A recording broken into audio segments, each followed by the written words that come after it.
사랑하는 교우 여러분, 평안하셨습니까? 성탄절을 지내고 또 연이어서 주일을 맞았습니다.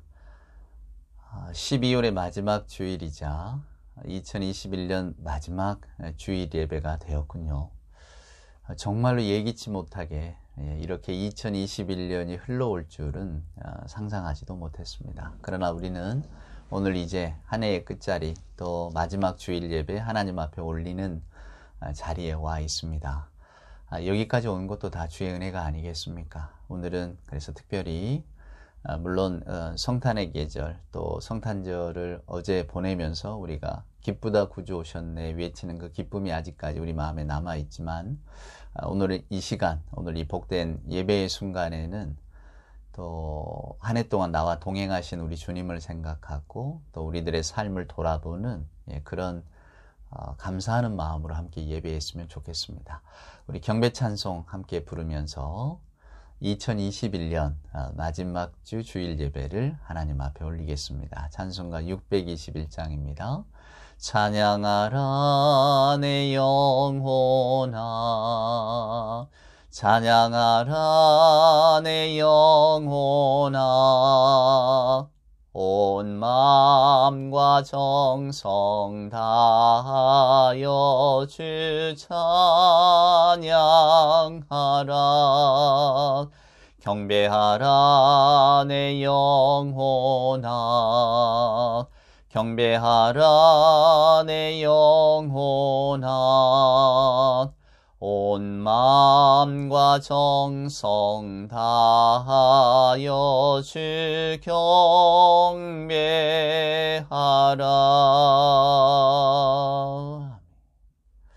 사도신경으로 우리들의 신앙을 고백합니다. 전능하사 천지를 만드신 하나님 아버지를 내가 믿사오며 그 외아들 우리 주 예수 그리스도를 믿사오니 이는 성령으로 잉태하사 동정녀 마리아에게 나시고 본디오 빌라도에게 고난을 받으사 십자가에 못 박혀 죽으시고 장사한 지 사흘 만에 죽은 자 가운데서 다시 살아나시며 하늘에 오르사 전능하신 하나님 우편에 앉아 계시다가 저리로서 산자와 죽은 자를 심판하러 오시리라. 성령을 믿사오며 거룩한 공회와 성도가 서로 교통하는 것과 죄를 사하여 주시는 것과 몸이 다시 사는 것과 영원히 사는 것을 믿사옵나이다. 아멘. 성시를 교독하겠습니다. 오늘의 성시는 교독문 87번입니다. 요한계시록에 기록된 말씀 요한계시록 21장입니다. 교독문 87번 함께 교독합시다. 또 내가 새 하늘과 새 땅을 보니 처음 하늘과 처음 땅이 없어졌고 바다도 다시 있지 않더라. 또 내가 보매 거룩한 성 새 예루살렘이 하나님께로부터 하늘에서 내려오니 그 준비한 것이 신부가 남편을 위하여 단장한 것 같더라. 내가 들으니 보좌에서 큰 음성이 나서 이르되 보라 하나님의 장막이 사람들과 함께 있음에 하나님이 그들과 함께 계시리니 그들은 하나님의 백성이 되고 하나님은 친히 그들과 함께 계셔서 모든 눈물을 그 눈에서 닦아주시니 다시는 사망이 없고 애통하는 것이나 곡하는 것이나 아픈 것이 다시 있지 아니하리니 처음 것들이 다 지나갔음이러라. 보좌에 앉으신 이가 이르시되 보라 내가 만물을 새롭게 하노라. 아멘. 오늘 예배 찬송은 191장입니다. 제가 가장 좋아하는 찬송가이기도 하고 올 한 해를 이렇게 돌아볼 때에 진실로 우리 주님이 함께 하셔서 내가 기뻐할 수 있었구나, 감사할 수 있었구나, 이런 생각, 이런 고백이 들어집니다. 또 앞으로 이런 삶을 살기를 소원하는 마음도 있고요. 191장 가사가 다 좋습니다만은 1절과 3절 찬송을 함께 부르십시다. 여러분들도 지나간 한 해를 이렇게 생각하시면서 함께 찬송하시면 또 은혜가 더할 줄로 믿습니다. 자, 찬송가 191장 1절과 3절 함께 찬송합시다. 내가 매일 기쁘게. 내가 매일 기쁘게 순례의 길 행함은 주의 팔이 나를 안보함이요. 내가 주의 큰 복을 받는 참된 비결은 주의 영이 함께함이라. 성령이 계시네. 할렐루야 함께 하시네. 좁은 길을 걸으며 밤낮 기뻐하는 것 주의 영이 함께함이라. 나와 동행하시고 모든 염려하시니 나는 숲의 새와 같이 기쁘다. 내가 기쁜 마음으로 주의 뜻을 행함은 주의 영이 함께함이라. 성령이 계시네. 할렐루야 함께 하시네. 좁은 길을 걸으며 밤낮 기뻐하는 것 주의 영이 함께함이라. 아멘. 나와 동행하시고 모든 염려하시니 나는 숲의 새와 같이 기쁘다. 기도합시다. 그 마음으로 기도하겠습니다. 사랑의 하나님 감사합니다. 2021년 한 해의 마지막 자리에서 예배를 통해 주의 이름을 부르고 올 한 해 동안 동행해 주셔서 모든 염려, 모든 슬픔 다 맡아주시니 숲의 새와 같이 기쁜 마음으로 오늘 이렇게 예배하게 하신 것 하나님 감사합니다. 모든 시간의 끝이요 또 시간의 주인이신 아버지 하나님, 오직 아버지만이 시간을 선물로 만드시고 저희가 시작점을 가진 피조물임을, 또 저희가 시한부 피조물이라는 사실을 오늘 이 시간 기억해 하시니 감사합니다. 한 해의 시작이 있고 마지막이 있듯 저희들의 삶에도 시작이 있고 끝이 있음을 압니다.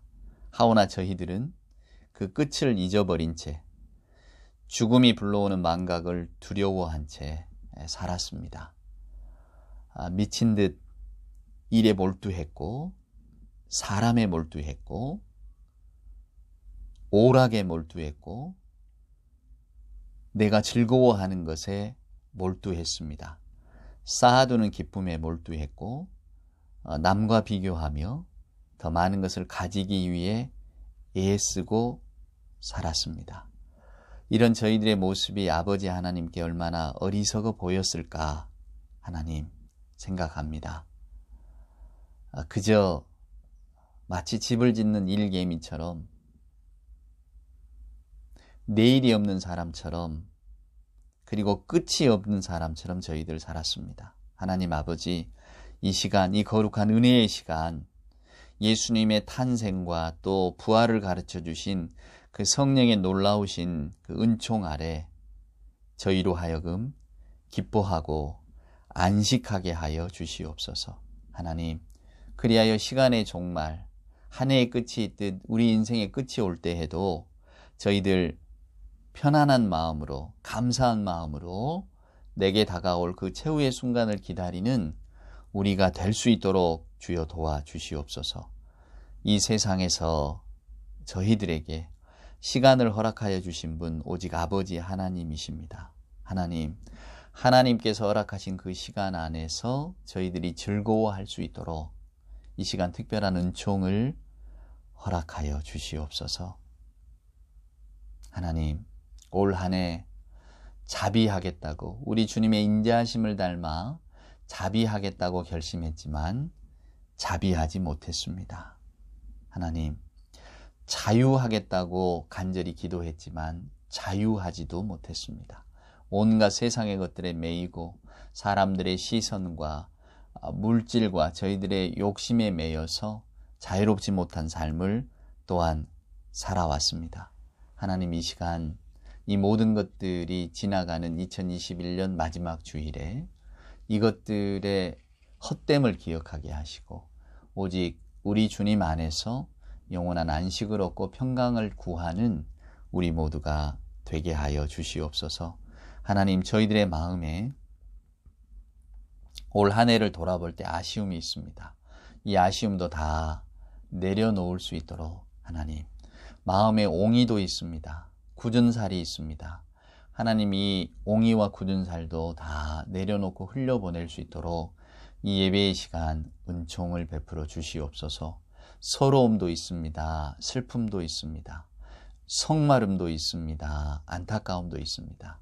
하나님, 이 모든 아쉬운 것들을 다 내려놓을 수 있는 이 주일 아침 거룩한 예배의 시간이 되게 하여 주시옵소서.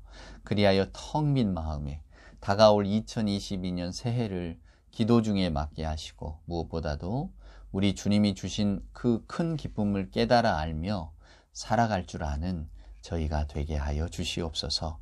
시작이 있는 만큼 끝이 있음도 반드시 기억하게 하시고 우리의 끝을 기억하며 살아가는 우리 모두가 될 수 있도록 그 지혜로움을 하나님이 예배의 시간에 허락하여 주시옵소서. 우리의 슬픔도 눈물도 아픔도 아쉬움도 모두 아시는 우리 주님께서 오늘 이 시간 2021년을 보내는 이 한 해의 마지막 주일 아침 상한 심령들 위로하시고 또 격려하시며 무엇보다 잃어버렸던 기쁨을 회복시켜 줄 줄로 믿사올 때에 우리 구주 예수님의 귀하신 이름으로 기도 올리옵나이다. 아멘. 오늘 우리가 함께 묵상할 하나님의 말씀은 제가 정말 고민하다가 선택한 말씀인데요. 창세기 40장에 있는 말씀을 여러분 한번 보시겠습니다. 요셉이 감옥에 갇혔을 때의 이야기입니다. 자, 창세기 40장 14절 말씀 그리고 15절 말씀을 한번 읽어볼까요? 당신이 잘 되시거든 나를 생각하고 내게 은혜를 베풀어서 내 사정을 바로에게 아뢰어 이 집에서 나를 건져주소서. 나는 히브리 땅에서 끌려온 자요 여기서도 옥에 갇힐 일은 행하지 아니하였나이다. 한 번 더 읽어볼게요. 당신이 잘 되시거든 나를 생각하고 내게 은혜를 베풀어서 내 사정을 바로에게 아뢰어 이 집에서 나를 건져주소서. 나는 히브리 땅에서 끌려온 자요 여기서도 옥에 갇힐 일은 행하지 아니하였나이다. 아멘. 여러분 발바닥에 굳은 살이 베겨본 경험 있으십니까? 발바닥에 굳은 살이 베기면 걷기가 힘들어집니다. 오늘은 2021년 우리가 흔히 다사다난했다 이런 이야기를 합니다만은 정말로 코로나로 인해서 다사다난했던 2021년을 보내는 마지막 주일입니다. 2021년 새해 첫 주일을 맞이할 때만 해도 저는 제가 오늘 여러분들에게 이런 말을 하게 될 줄은 상상도 못했습니다. 어떤 말일까요? 코로나가 아직도 우리 주변에 있습니다. 더 심해지고 있습니다. 이런 이야기 말입니다. 참 생각해보면 암울한 날들입니다. 근데 그 암울한 날들이 저와 여러분의 영혼에 미친 영향은 또 얼마나 클까요? 제가 어제 성탄절 설교에 고대 사람들이 생각하는 그 샬롬의 의미는 그저 재정적으로, 그러니까 빚 안 지고 사는, 남에게 갚아야 될 게 없는 그런 상태를 사람들은 평화라고 생각했다고 그 의미를 한번 들려드린 적이 있습니다. 물론 성경이 말하는 샬롬과는 달랐죠. 그래서 저는 더 근원적인 이야기를 해드렸는데 그렇습니다, 여러분. 우리가 재정적으로 좀 먹고 사는 문제가 어려우면 사람들이 다 마음이 어렵죠, 여러분. 우리는 오늘 새해 마지막 2021년의 마지막 주일을 맞았습니다. 이제 며칠 지나지 않으면 새해가 다가옵니다. 유대인들은, 고대 히브리 사람들은 6월절을 지켰잖아요. 6월절이 보통 이제 1월 이런 정도인데, 그때 6월절을 지킬 때 어떤 일을 행하냐면 그 집안에 있는 묵은 누룩들을 다 모아다가 태웁니다. 새롭게 맞이하는 거죠. 저와 여러분이 오늘은 태우는 날입니다. 2021년에 우리를 사로잡고 있었던 그러나 우리가 태워버리지 못했던 그런 것들을 태우는 주일이 되기를 저는 소망합니다. 오늘 제가 이 파란 넥타이를 맸잖아요. 아주 짙은 파란색을 맸는데 그 한자어를 공부해 보면 여러분 붉은 단자가 있지 않습니까? 자, 한번 찾아보세요. 이렇게 된 거. 근데 그게 이제 원래 어원을 거슬러 올라가 보면 그 우물정자에 점이 하나 찍혀 있는 거랍니다. 그러면 도대체 붉은색을 어떻게 표현할까? 우물정자에다 점 하나. 이게 그 우물이 물 길는 우물이 아니고요. 광산, 광물을 캐는 광산을 뜻했답니다. 그 점은 그 광산에서 나오는 거죠. 근데 그게 붉은 것과 무슨 상관이 있는가? 주로 광산에서 캐는 게 고대 중국 사람들이 생각할 때 광산에서 캐는 게 구리였답니다. 구리가 붉은 빛이잖아요. 그래서 광산에서 캐는 그 광물, 그게 뭐냐? 그 붉은색이지. 그래서 그게 붉을 단자가 나왔대요. 오늘 제가 파란색 넥타이를 맸다 그랬잖아요. 그럼 푸를 청자는 또 어떻게 되어 있는가? 뭘 가지고 푸르다고 표현했는가? 푸를 청자를 보면요. 밑에가 또 요 붉을 단자가 들어가 있어요. 무슨 이야기냐면 구리가 산화하면 파란색을 냅니다. 여러분. 이렇게 파랗게. 구리가 오래되고 산화하면 파란 빛을 내는 거죠. 그걸 보는 겁니다. 오늘 이제 파란 넥타이도 그런 의미입니다. 우리의 삶을 여러분 묵혀두면 어찌합니까? 이걸 다 제거해야죠. 없애야 됩니다. 굳은 살이 우리를 어렵게 만들기 때문입니다. 붉은색이 변해서 푸른색을 띠듯이 저와 여러분도 어쩌면 올 한 해에 뭔가 이 묵은 것들을 다 털어버려야 또 우리는 새로운 것을 맞이하게 됩니다. 그래서 저는 오늘 이 마지막 주일에 무슨 말씀을 여러분과 함께 묵상을 할까 고민하다가 요셉을 떠올리게 됐어요.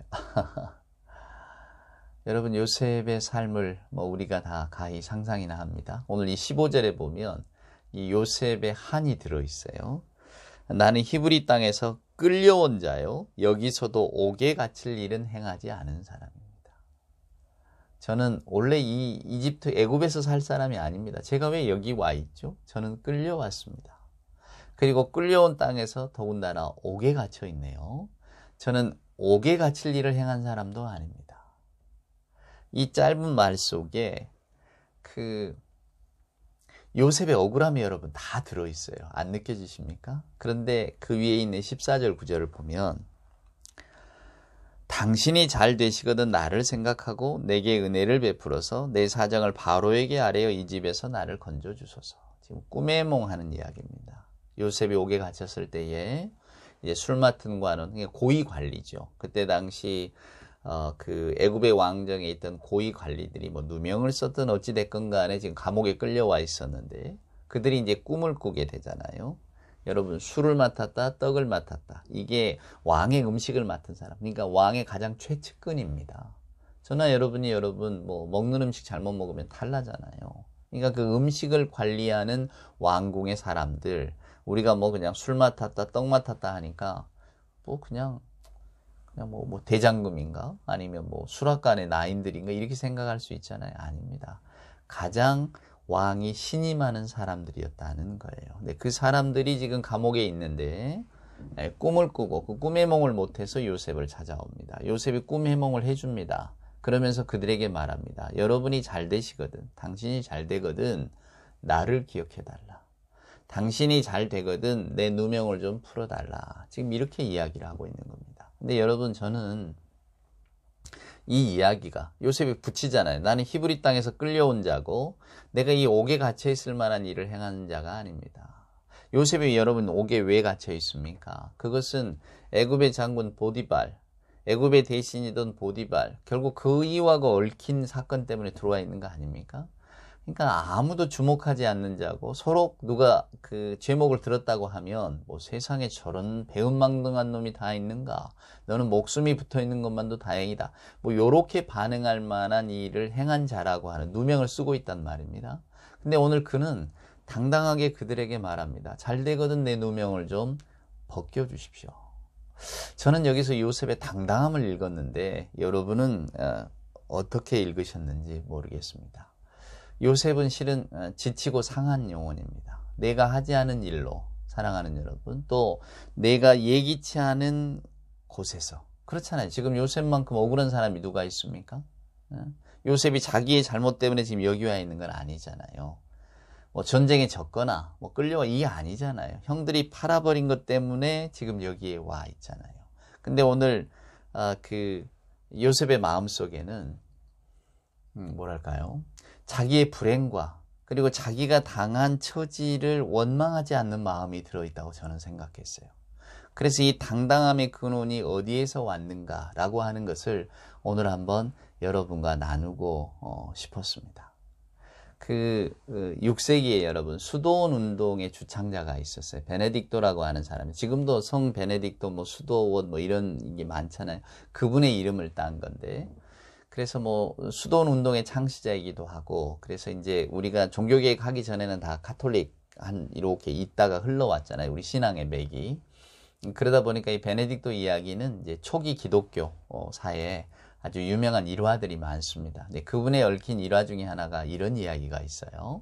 이제 수도승들이 한 수도원을 세우려고 나름 어떤 수도원을 건축하기 위해서 애를 쓰고 있는데, 그 수도원 그 부지, 하여간 그 건축하는 중에 큰 바위가 하나 놓여 있었답니다. 이걸 치워버려야 되는데 치울 수가 없었던 거죠. 여러 수도승이 달려들어도 이게 잘 들어지지도 않고 치울 수가 없는 겁니다. 근데 이제 그 베네딕토가 그 길을 지나다가 그걸 본 거죠. 그러더니 이제 수도승들이 이야기했을 거 아닙니까? 이게 아무리 힘을 써도 이게 바위가 꼼짝도 하지 않는다고. 근데 이 베네딕토가 여러분 거기에 그 바위에다가 예적 뭐 가톨릭의 성호를 긋고 기도를 했대요. 기도를 하고 나서 한번 들어보시오 하니까 수도승 몇이 그냥 들었는데도 번쩍 들리더라는 것 아니에요? 무슨 이야기를 하는가 생각하십니까? 기적 이야기? 하나님의 능력으로 기도했더니 바위가 가벼워졌다? 무슨 여러분 그 바보 온달과 평강공주 이야기입니까? 예, 온달의 시체를 담은 그 관이 움직이질 않으니까 꼼짝도 않은데 평강공주 와서 울면서 달랬더니 이제 그 관이 움직였다고. 예, 제가 그런 옛 이야기를 하자고 하는 게 아닙니다. 여러분도 아이고 뭐 그냥 기도했더니 바위가 가벼워졌나 보다 이렇게 생각하시면 오산이고요. 그 옛 이야기들에는 여러분 우리가 놓치는 부분이 많아요. 그냥 이렇게 흘러내려온 이야기들이 아닙니다. 얼마나 많은 이야기가 있었겠습니까? 그런데 기록에 남고 우리 귀에 들려지는 이야기들은 그 어떤 그 숨은 뜻, 그 의미가 여러분 만만치 않습니다. 베네딕토 이야기가 우리에게 들려주는 것은 우리가 경험하는 어떤 일, 저와 여러분이 우리의 어떤 경험이라든가 아니면 세상이 흘러가는 지혜라든가 하여간 우리가 경험하고 우리가 해결할 수 있는, 우리의 능력으로 해결할 수 없는 일들을 닥쳤을 때는 전혀 다른 근원을 한번 생각해 보라는 의미입니다.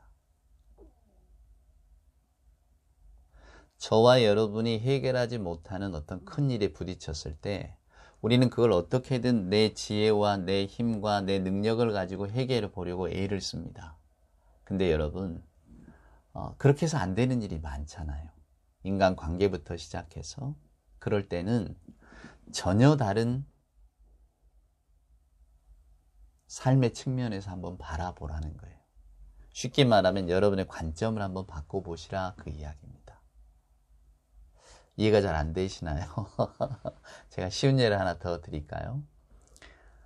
그 최인호 선생 기억하십니까? 돌아가셨죠. 가톨릭 신자였는데 뭐 정말로 뭐 대중적인 인기도 많이 얻으셨고, 저도 그 샘터에 실린 그분의 어떤 그 에세이, 그 가족에 대한 이야기들을 아주 재밌게 읽었던 기억이 납니다. 물론 그분의 소설, 뭐 상도니 뭐 이런 것 막 드라마화도 되고 유명해졌잖아요. 그분이 나중에 이제 그 암투병도 하시고 결국 소천하셨는데 돌아가셨는데, 이제 그분이 쓴 그 에세이 가운데 선생님 감사합니다라고 하는 에세이가 있어요. 근데 그게 제가 기억에 오래 남습니다. 이제 이 최인호 선생이 어려서 공부를 잘해서 반장을 했던 모양이에요. 근데 뭐 저도 그랬습니다만은 저희들 어린이 시절에 막 돈 걷는 일이 많았잖아요. 학급 회비니 뭐 이런 것들을. 그러니까 그런 이제 돈을 걷는 일들을 뭐 반장이니까. 근데 어느 날 그 돈을 잃어버렸대요. 근데 자기 성격이 급하기 때문에 성격이 좀 급해서 막 주머니를 뒤 막 초조해진 거죠. 학급 돈을 잃어버렸잖아요. 그때 선생님이 한 말씀 하셨답니다. 인호야, 없다고 생각하지 말고 있다고 생각하고 찾아라. 없다고 생각하지 말고 있다고 생각하고 찾아라. 그리고 천천히 찾아봤더니 가방 속에서 그 돈이 나오더랍니다. 이게 자기는 주머니에 넣었다고 생각을 했는데 뭐 아무리 뒤져도 주머니에 돈이 있을 리가 있나. 이게 더 초조해지고 더 급해졌는데 선생님의 그 말씀 한마디. 있다고 생각하고 찾아라.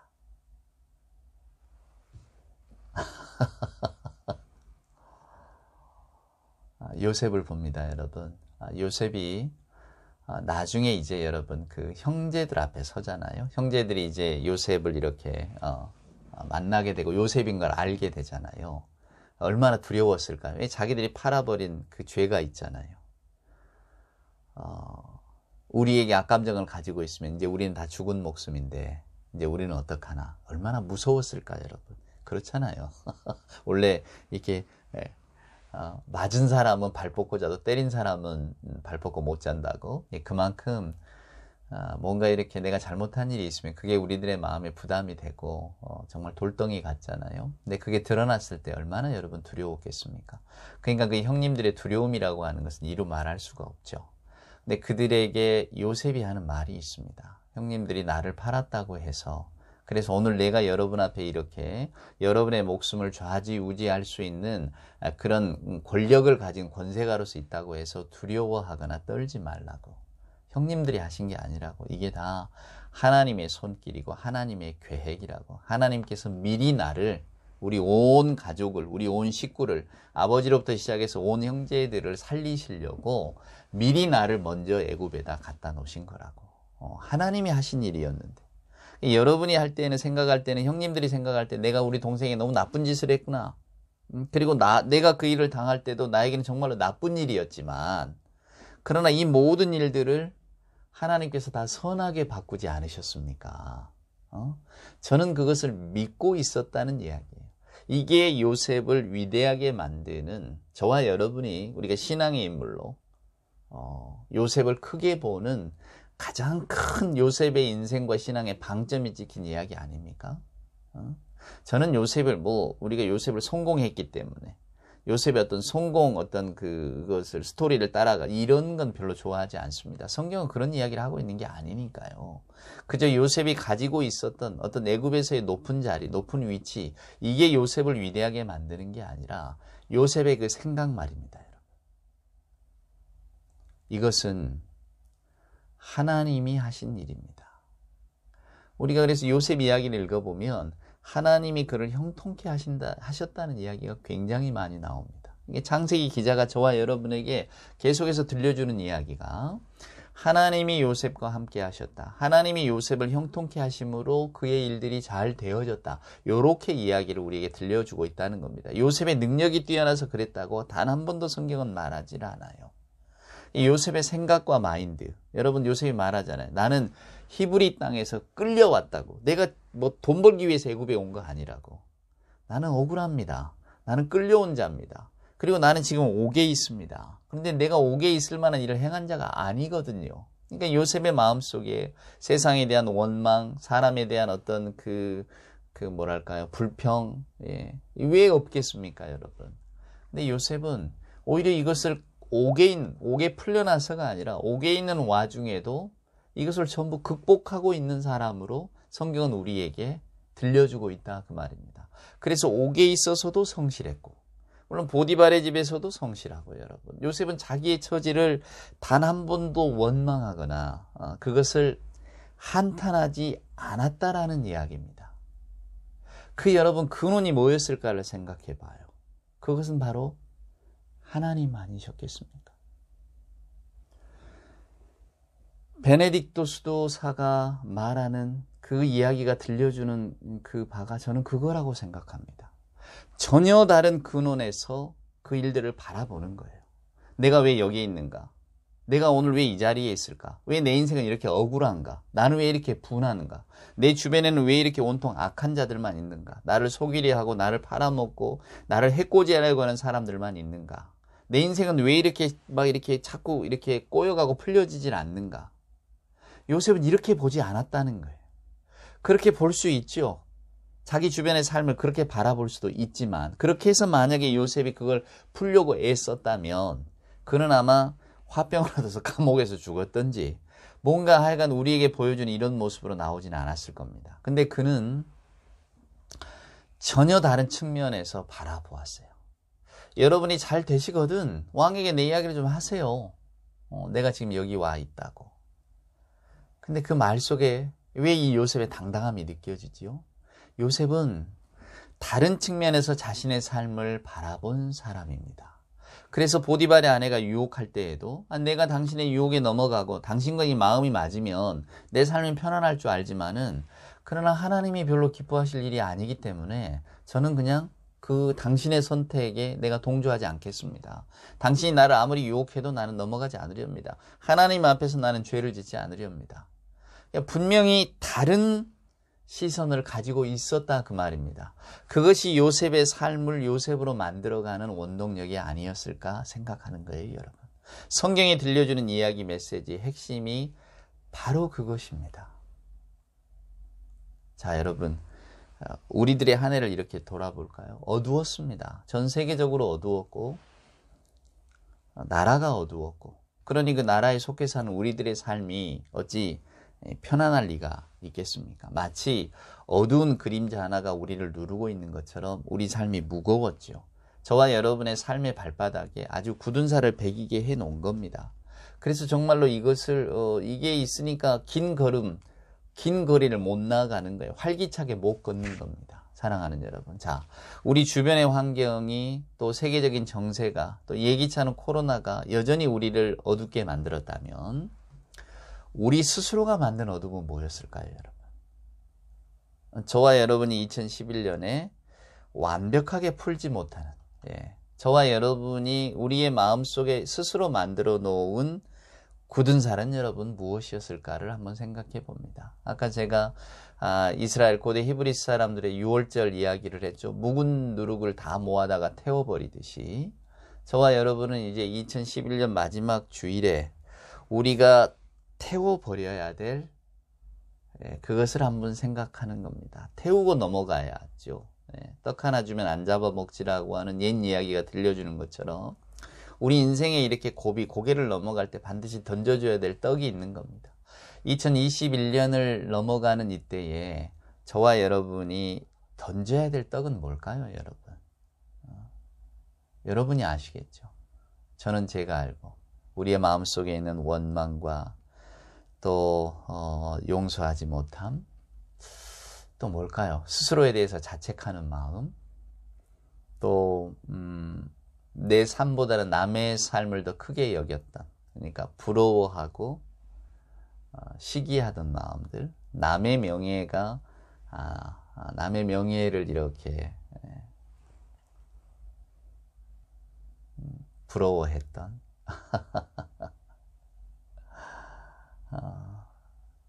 고대 여러분 로마 장군들이 이제 전쟁에 이기고 개선하게 될 때에 그 장군들의 수레에다 이렇게 다는 일종의 그 부적 같은 게 있었답니다. 우리 식으로 말하면 부적이고 일종의 장식이죠, 장식. 근데 그 장식이 제가 말하기는 좀 그 요상스러운 그런 물건들을 달았다는데요. 왜 달았냐면 사람들의 시선을 그쪽으로 돌리려고.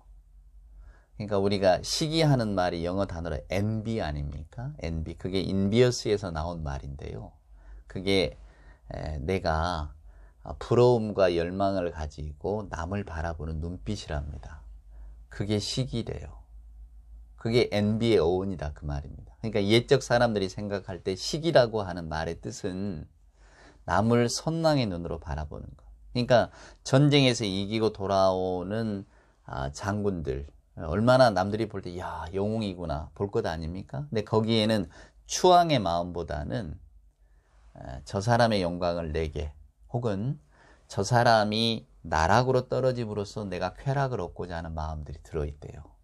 그래서 그 시선, 그 시선을 돌리려고 고대 로마의 장군들이 개선할 때에는 그 마차에다가 그러니까 개선 수레에다가 엉뚱한 장식물을 달아서 사람들이 시선을 그리 돌렸답니다. 눈을 이렇게 직접적으로 바라보지 못하게. 그 눈동자 속에는 저 사람의 영광을 내 것으로 만들고 싶다. 저 사람이 거꾸러지는 것을 보면서 내가 기쁨을 느끼고 싶다라고 하는 그 인간의 마음이 들어있기 때문이래요. 어쩌면 굉장히 인간 본성에 대한 깊은 통찰이 숨어있는 말입니다. 시선을 돌려야 되는 거죠. 그 시선을 받았다가는 내가 견디지를 못하니까. 우리 마음속에 여러분 그게 있다는 겁니다. 저도 심리학을 공부할 때에 우리 인간의 마음속에 가장 깊은 곳에 있는 숨겨진 감정이 뭔가라고 할 때 그것을 심리학자들이 시기 질투라고 이렇게 한다고 하는 이야기를 듣고 깜짝 놀란 적이 있었어요. 무의식에 있기 때문에 우리가 그거를 인지하지 못하는 겁니다. 근데 저와 여러분의 마음속에는 시기 질투하는 마음이 있죠. 에덴 동산의 아담과 하와도 살 중에 살이요 뼈 중에 뼈다 좋아하던 아담도 어떤 일이 닥쳤을 때 전가하잖아요. 너 때문이라고.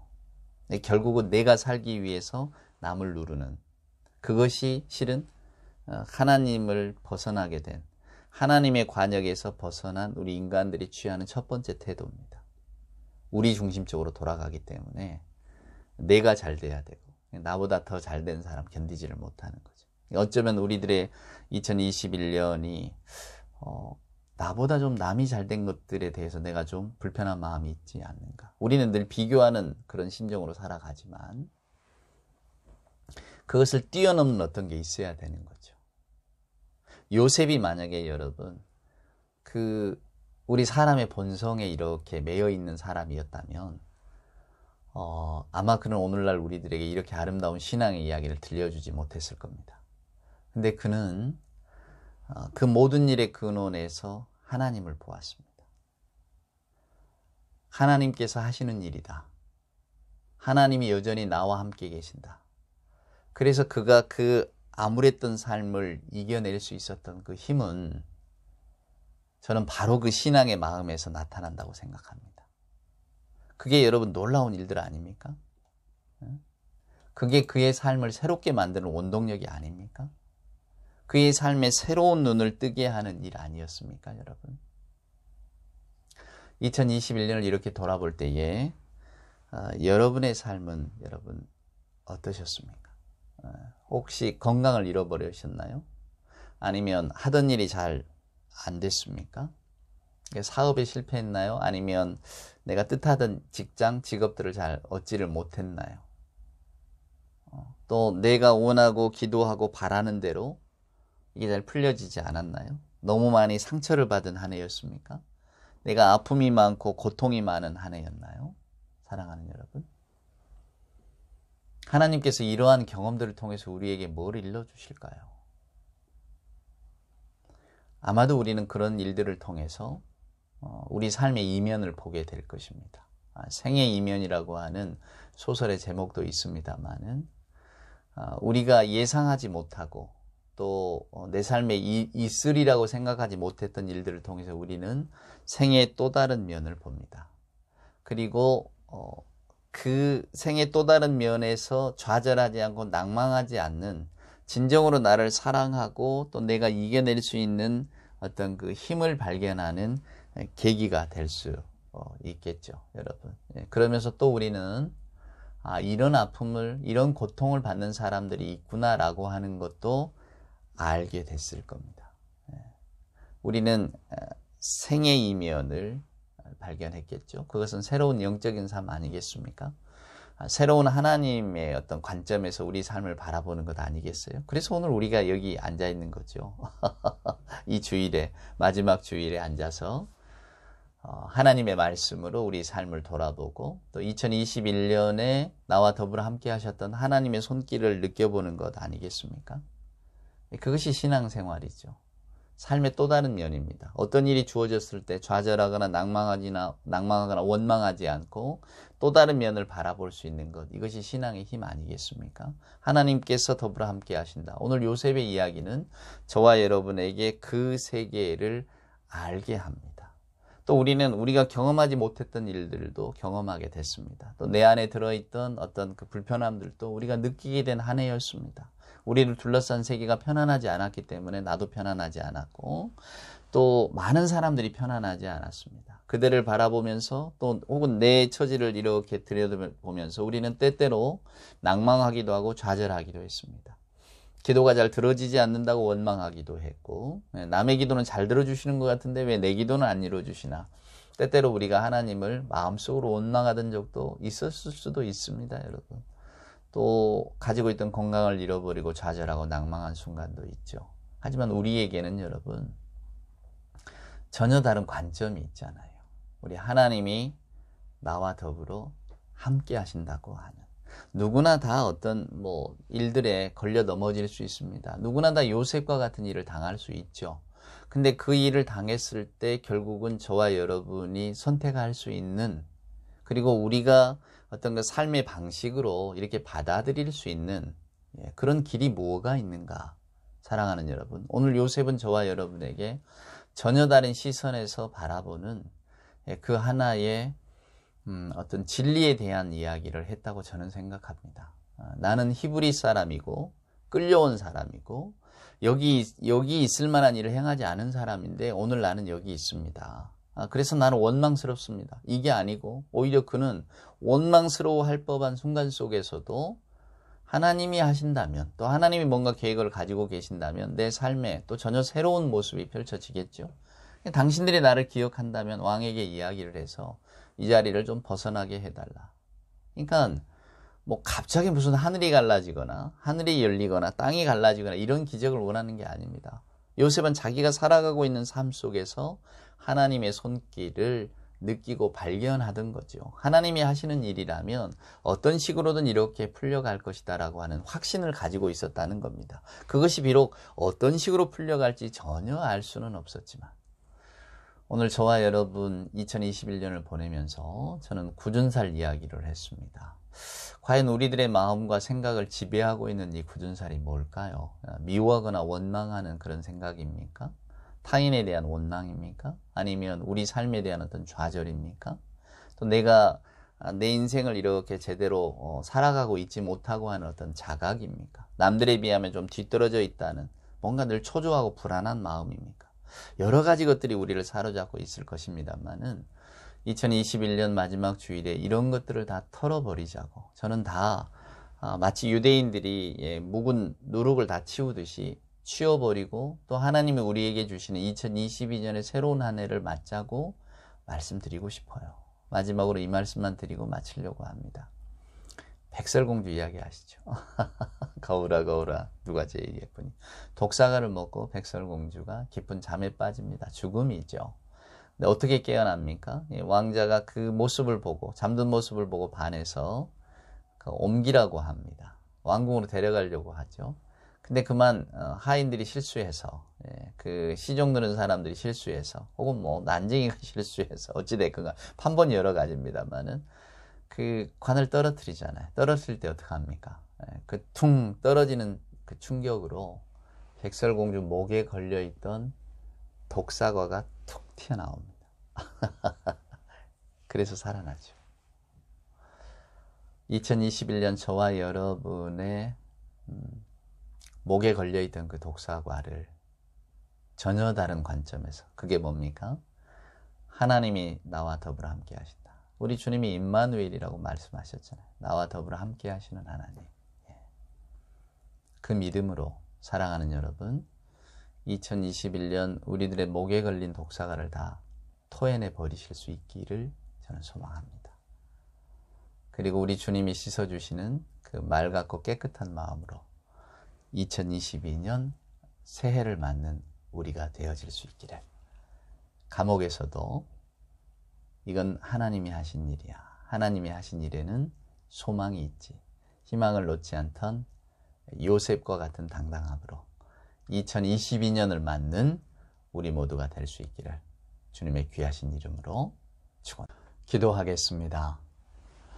이제는 우리 구주 예수 그리스도 크신 은혜와 아버지 하나님의 만극하신 사랑하심과 자비하신 성령님의 함께하심이 올 한 해 내 목에 걸린 독사가는 무엇이었던가를 생각하고 고민할 때에 오늘 주신 말씀과 하나님이 내게 주신 은혜를 생각하며 그 독사가를 뱉어버리기를 소원하는, 그리하여 하나님이 주시는 새로운 생명의 기운을 덧입기를 소원하는 우리 예배하는 모든 교우들 머리머리 위에와 저들의 아쉬움과 또 소망 위에, 간절한 기도의 제목들 위에, 주님 사랑하시는 복된 교회 위에 이제로부터 영원 무궁토록 함께하여 주옵기를 간절히 축원하옵나이다. 아멘.